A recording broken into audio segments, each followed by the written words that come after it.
दिनांक 17 और 18 की रात में दो चोरों के द्वारा थावे भवानी के मंदिर में मुकुट, हार और कुछ और अन्य आभूषणों की चोरी की गई थी। इसमें क्योंकि प्रशासन और पुलिस के स्तर से चूक हुई थी, तो हम लोगों ने इसमें जो टीओपी प्रभारी हैं और वहाँ के जो अन्य कर्मी हैं, पुलिसकर्मी, उन पर सब पे कार्रवाई की थी। और क्योंकि चूक भयंकर थी, तो इसमें हम लोगों के स्तर से भी इसकी जो लापरवाही है उसकी हम लोग जवाबदेही लेते हैं, जिम्मेदारी हम लोग लेते हैं एज ए पुलिस अधीक्षक। हम लोगों ने इसमें, क्योंकि घटना काफ़ी संवेदनशील थी, तो हम लोगों ने कई सारी एसआईटी बनाई गई थी और लगभग 12 के आसपास टीम्स अलग अलग बिंदुओं पे काम कर रही थी। कुछ स्थानीय लोगों पे, कुछ दूसरे जिलों के, दूसरे राज्यों के क्रिमिनल्स पे भी काम किया जा रहा था।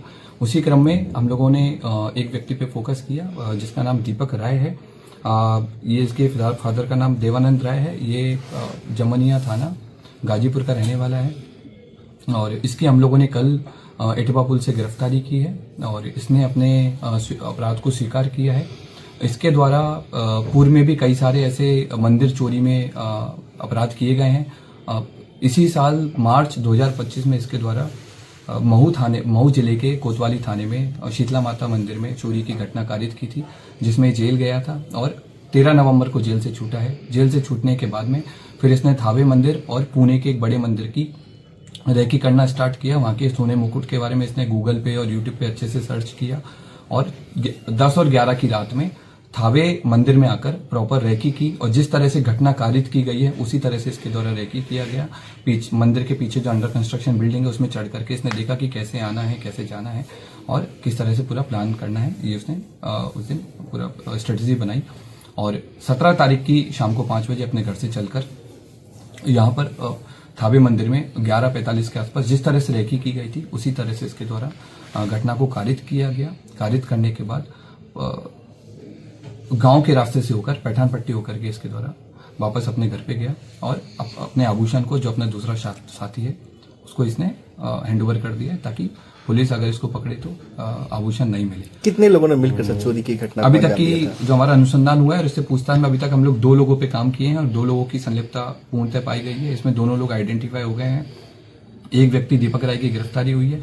उसके पास से हमको घटना में जो उस दिन घटना हुई थी उस वाला कटर हमने बरामद किया है। जो कपड़े पहने हुए थे वो बरामद किए हैं। फोन बरामद किया है जिसमें उसके द्वारा थावे मंदिर के बारे में सर्च किया गया है और घटना कारित होने के बाद में भी उसने सोने की डिटेल PI 916 के बारे में पूरा उसने पढ़ा है।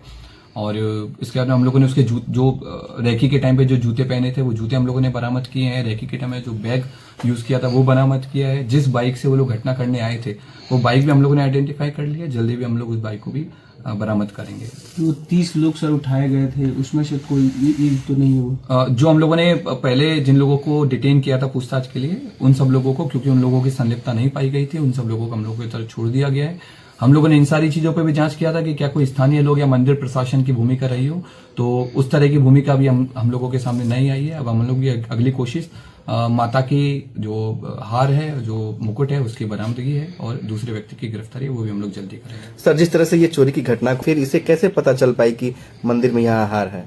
ये पेशेवर क्रिमिनल है और इसका हम लोगों ने जब हिस्ट्री देखा है, इसका जब हमने जिस तरह के गूगल सर्चेज किया है तो उससे स्पष्ट हुआ है कि इसके द्वारा लगातार इसने जेल से छूटने के बाद भी, इवन जेल में रहने के दौरान भी इसने कई सारे मंदिर्स के बारे में डिटेल प्राप्त की है। जेल से छूटने के बाद में कई सारे बड़े बड़े मंदिर्स के सोने के मुकुट के बारे में इसने सर्च किया है और क्योंकि थावे मंदिर इसके घर से काफी पास था तो इसलिए इसने इस घटना को कारित किया है।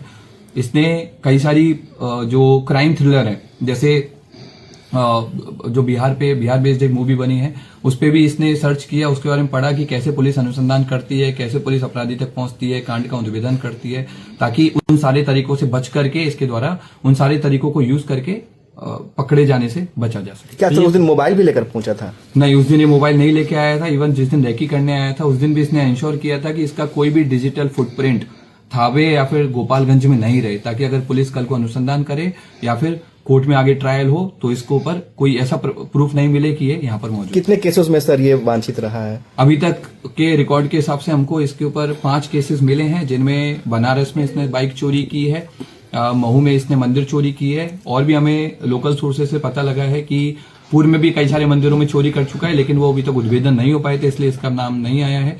जमनिया थाना जो इसका स्थानीय थाना है वहां पर भी इसके द्वारा घटना चोरी किए गए आभूषण सर कब तक बरामद हो जाएंगे? हम लोगों की जो टीम्स हैं अलग अलग जगह पर रेकी कर रही हैं आभूषण को लेकर के, और अनुमंडल पुलिस पदाधिकारी सदर के नेतृत्व में टीम और कई सारे इंस्पेक्टर्स के साथ मिलकर के टीम कैंप की हुई है जिले के बाहर, और हम लोग की पूरी कोशिश है कि जितना जल्दी हो सके हम लोग आभूषण की बरामद की। तो क्या ये कोई संगठित गिरोह काम करता है या फिर ऐसे ही अपने से खुद ये खुद अपने आप में एक संगठित गिरोह चलाता है, अलग अलग घटना के लिए अलग अलग लोगों को कन्विंस करता है जिनको पैसे की जरूरत रहती है और घटना को कारित करवाता है। Thank you sir.